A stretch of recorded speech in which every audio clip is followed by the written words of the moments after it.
and welcome dear students. In today's program, we shall be discussing about distance learning.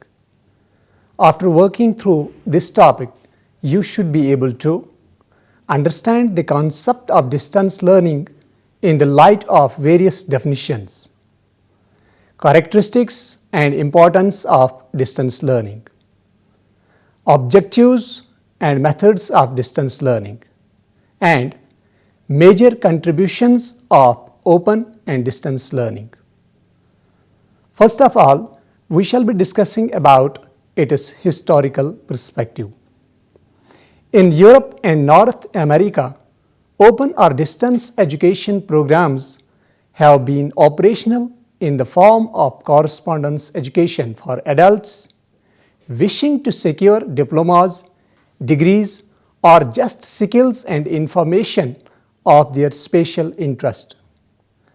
Early in the 20th century, universalization of primary education in remote geographical areas was carried out by Australia, Canada, and New Zealand through postal tuition. Later, correspondence education began to cover secondary, higher, and some branches of professional education. The use of radio and television for learning support brought in the term distance education. In 1969, the establishment of the United Kingdom Open University gave a new direction to this field. Along with print materials, it also introduced audio and video materials and a system of personal guidance through contact centers for learners and their counselors. The thrust of Open University towards equality of educational opportunity for the forgotten millions such as workers and housewives received wide appreciation. Soon after, many correspondence courses were converted firstly into distance education and then into open education using the new style of postal tuition supported by personal contact and multimedia packages of learning materials. In 1961, the Government of India appointed a committee on correspondence courses and evening colleges under the chairmanship of Dr. D.S. Kothari. The committee was of the opinion that correspondence instruction offers a system of wide flexibility which can be used along or in combination with other educational methods. The committee felt that if the scheme of correspondence education is consistently operated by skilled teachers and educational administrators, the standard need not and will not suffer. The committee therefore recommended the introduction of correspondence courses. As a result of it, University of Delhi started correspondence courses in July 1962 for the BA courses as a pilot project. In 1967, the University Grants Commission appointed a committee to consider the question of extension of correspondence courses to guide other universities also. The committee laid down a few guidelines for the extension of the program. The Education Commission 1964-66 was of the view that the program should be extended as widely as possible and should also include courses in science and technology. Meaning of distance education. Let us discuss it. The term distance education is known by a variety of names: correspondence education, open education, open learning, home study, independent study, external study, off-campus study, etc. It is also known by the term external system of education. It lays emphasis not only on print media but also on non-print media. Multimedia approach is the cornerstone of distance education system. The term distance learning is used as a synonym for the more comprehensive and precise term distance education.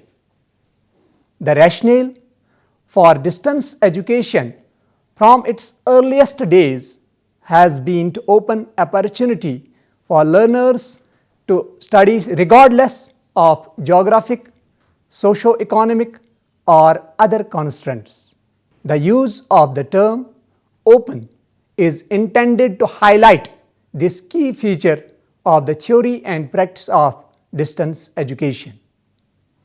Distance education is any educational process in which all or most of the teaching is conducted by someone removed in space and or time from the learner, with the effect that all or most of the communication between teachers and learners is through an artificial medium, either electronic or print. Now, let us discuss a few definitions of distance education. Peters, 1973. Distance education is, quote, a method of imparting knowledge, skills and attitudes which is rationalized by the application of division of labor and organizational principles as well as by the extensive use of technical media, especially for the purpose of reproducing high quality teaching material, which makes it possible to instruct great number of students at the same time wherever they live. It is an industrialized form of teaching and learning. Unquote. Moore, 1976. Quote, distance education may be defined as the family of instructional methods in which the teaching behaviors are performed apart from learning behaviors, including those that in a contiguous situation would be performed in the learner's presence, so that communication between teacher and the learner must be facilitated by print, electronic, mechanical or other devices. Dohman, 1977. Distance education is, quote, a systematically organized form of self-study in which students counseling the presentation of learning material and securing and supervising of students' success is carried out by a team of teachers, each of whom has responsibilities. It is made possible at a distance by means of media which can cover long distances. Unquote. Now, students, let us discuss objectives of distance learning or distance education. To advance and disseminate learning and knowledge by a diversity of means. Next, to provide a second opportunity to study to those who missed such an opportunity earlier. Next, to give a chance to those who could not got to the conventional system and they would now like to study. Next, to meet demands due to shortage of scientific and technical manpower in the traditional system being unable to cope with the demands. Next, to improve the quality and standard of education. There is a need to make education relevant to the needs of the country and to provide lifelong education for working people and housewives. Next, to reduce the pressure of the secondary education students. Then, characteristics of distance learning. The distance education is different from formal system of education because it is a non-formal system of education which is provided through correspondence courses, contact programs, and electronic media. It is a method of indirect instruction. Distance education is applicable to all levels of learning and degree can be awarded to the learner, which is generally not done in non-formal system of education.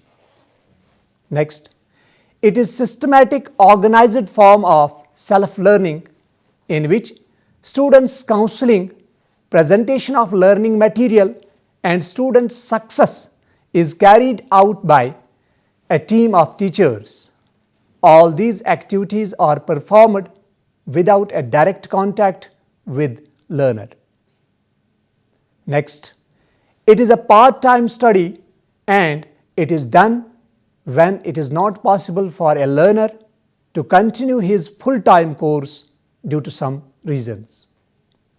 Another, wider sections of adult population can have access to their education very easily and they can compensate for their lost opportunities in the past. This will enable them to acquire new skills. Another, here only the indirect interaction between the teacher and the taught is seen either on television or on computer. If it is provided through teleconferencing, then learner can ask questions through telephone or electronic mail and they will listen their answer on radio, TV or computer.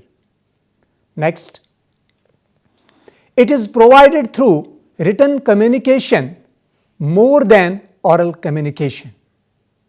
Another, classroom is not needed here and a large number of populations scattered in a wide area can be covered through distance education.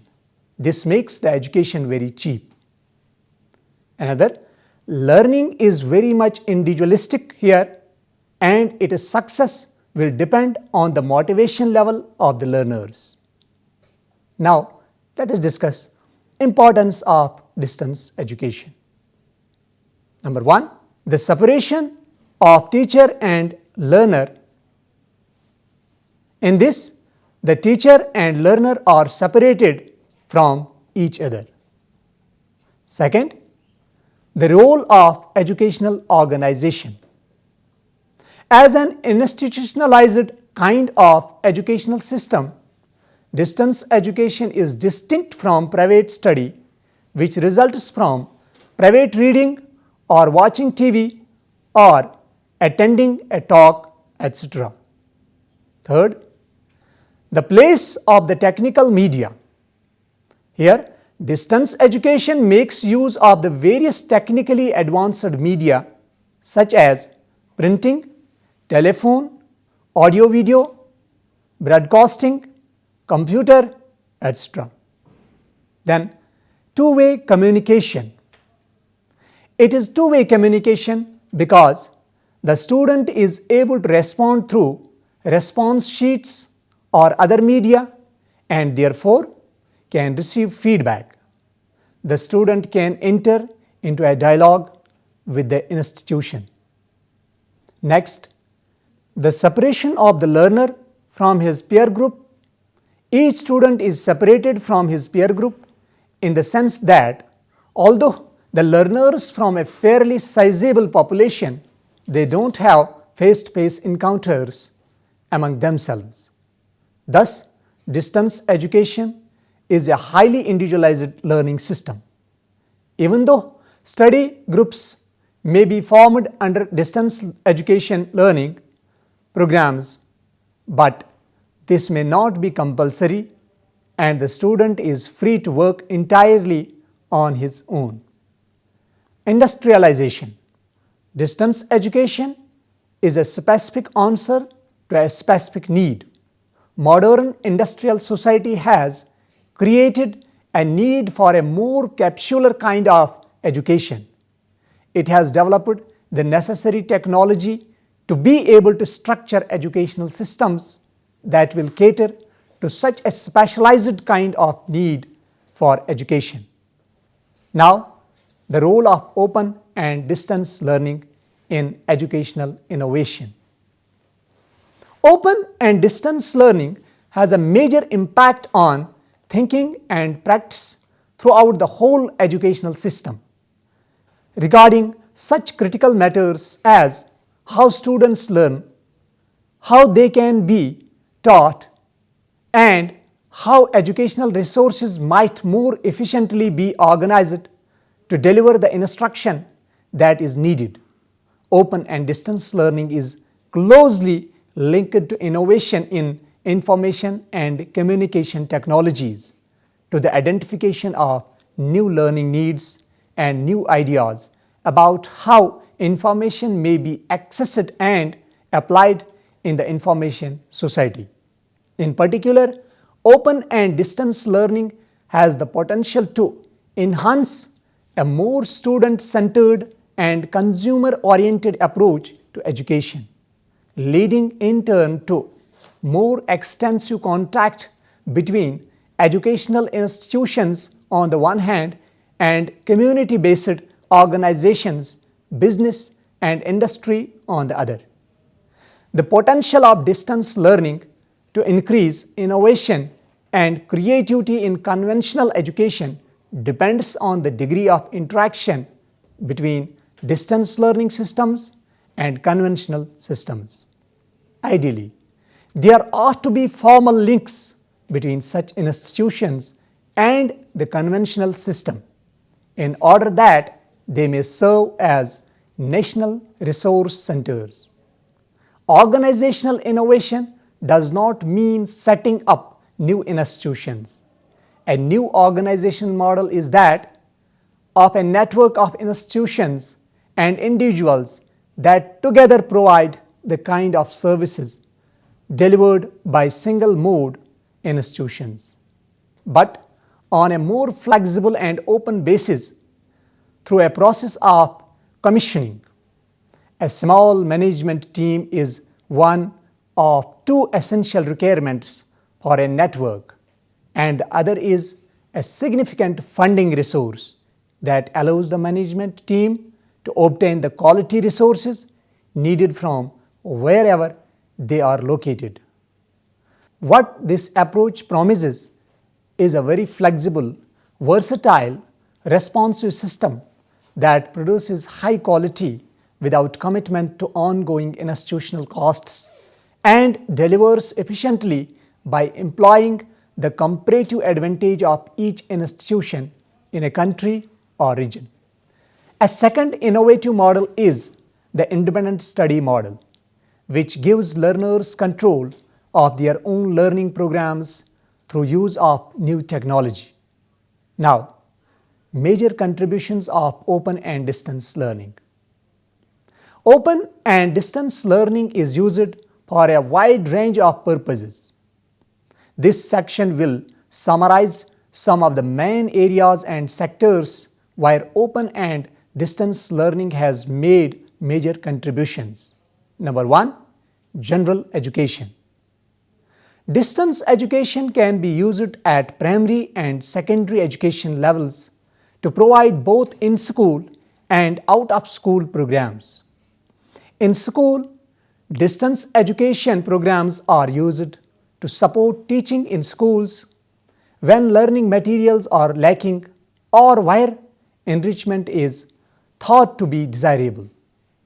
Distance education is used in out-of-school programs both at primary and secondary levels to educate school-age children and youth who are unable to attend ordinary schools, including those who are disabled, suffering from long-term illness, or living in remote areas, or living outside their own countries. Second, teacher education.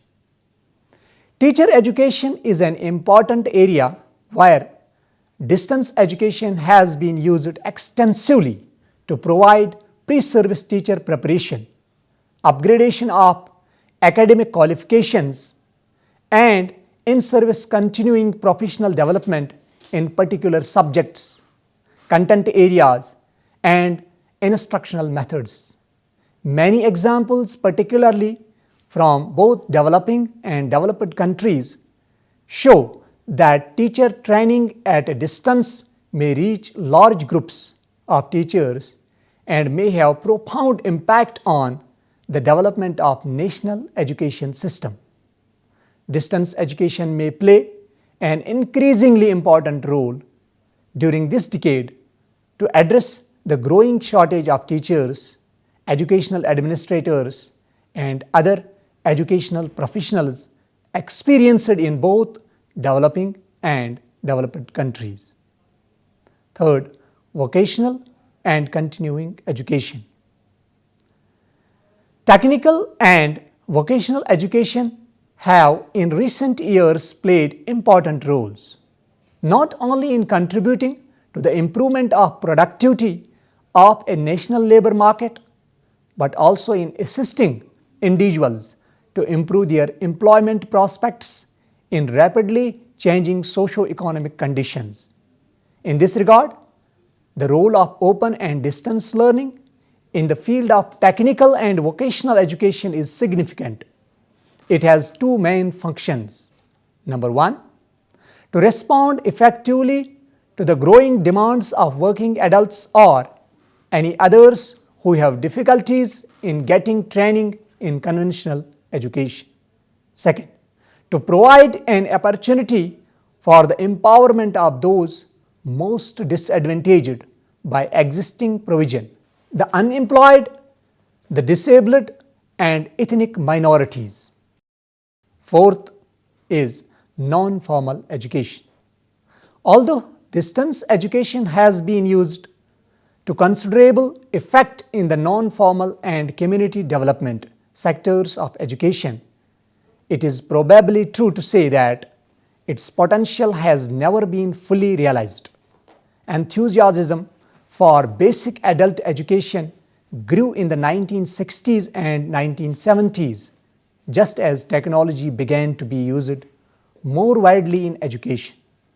Mass communication methods, often linked with some kind of group meetings and face-to-face support, were seen as one way of delivering a wide range of educational and skill programs in support of agriculture, health, nutrition, and political education in the emergent democracies of the post-colonial period, and development and employment-related projects to large number of adults. Last, higher education. There are more distance learning courses offered at the tertiary level than at any other. This has been the case since the invention of the distance education method near the end of the 19th century, when the use of new technology, that is, a national rail system that supported national postal systems, made it possible to deliver higher education beyond the boundaries of the campus, especially in such new and large nations as the United States, Canada, Australia, South Africa, and Russia. In turn, these countries led the way in the use of radio for university level teaching, then television, and today the internet. In these nations, the preferred organizational form was and remains the dual mode university. Students, with this we have come to end of this program. Thank you.